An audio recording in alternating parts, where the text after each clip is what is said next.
We have all been brainwashed, and let me prove it to you. You have a cupboard in your bathroom right now or somewhere in your house. It's got a mirror on the front of it. You open it up, it's got a couple shelves in it. What is that cupboard called? It's your medicine cabinet.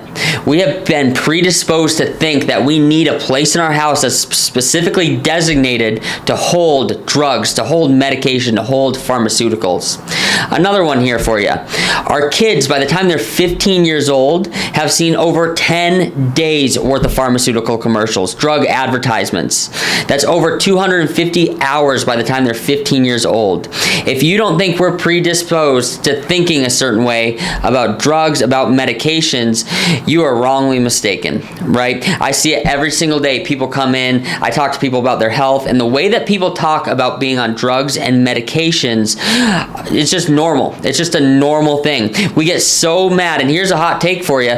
We get so mad, and then the media pushes the drug cartels as this evil thing. I believe one of the biggest evils, to me, even more so than the Mexican drug cartels, is the American drug cartels. The way that we advertise pharmaceuticals, the way that we normalize pharmaceuticals, and the size of that industry, and the fact that that industry just pushes for profits, for profits, for profits. They're not pushing for a healthy people. They're not pushing for a healthy population, or else we would have a healthy population, because we spend more money on pharmaceuticals than any other country in the world, yet we're one of the most unhealthy countries. And this is all backed by data from the World Health Organization, by the Institutes of National Health. We are not doing health correctly. Pharmaceuticals do not make your body healthier. We already know if you have a medicine cabinet full of medication, full of those orange bottles with white caps, is that a healthy person or is that a sick person?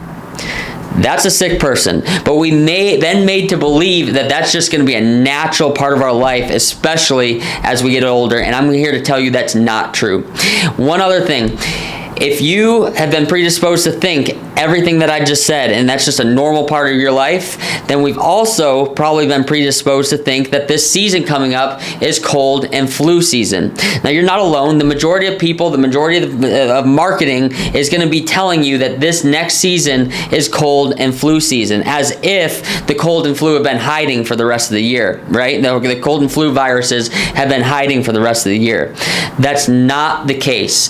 This season is a season of elevated stress during the holidays. It's a season of colder temperatures, and it's a season where people typically abandon any good diets they had, any good eating they had. The amount of sugar that people consume as we get into October, November, December with holiday parties, Halloween, the sugar intake goes up drastically. The sleep goes down drastically. The temperature changes, which is one thing your body already has to adapt to. Your health is just a matter of how well your body is adapting.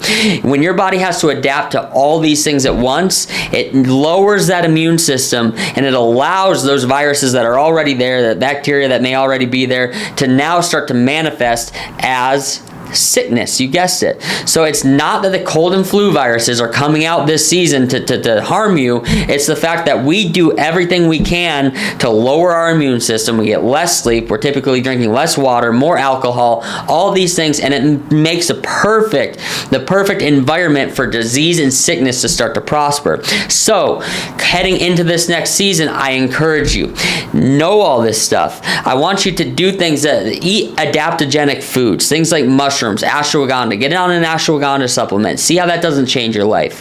Get on a regular pattern of sleep to where you're getting the amount of sleep you need per night, at least 7 to 8 hours, especially if you're not getting that. If you start to do that over the holidays, you're going to notice how your health starts to change.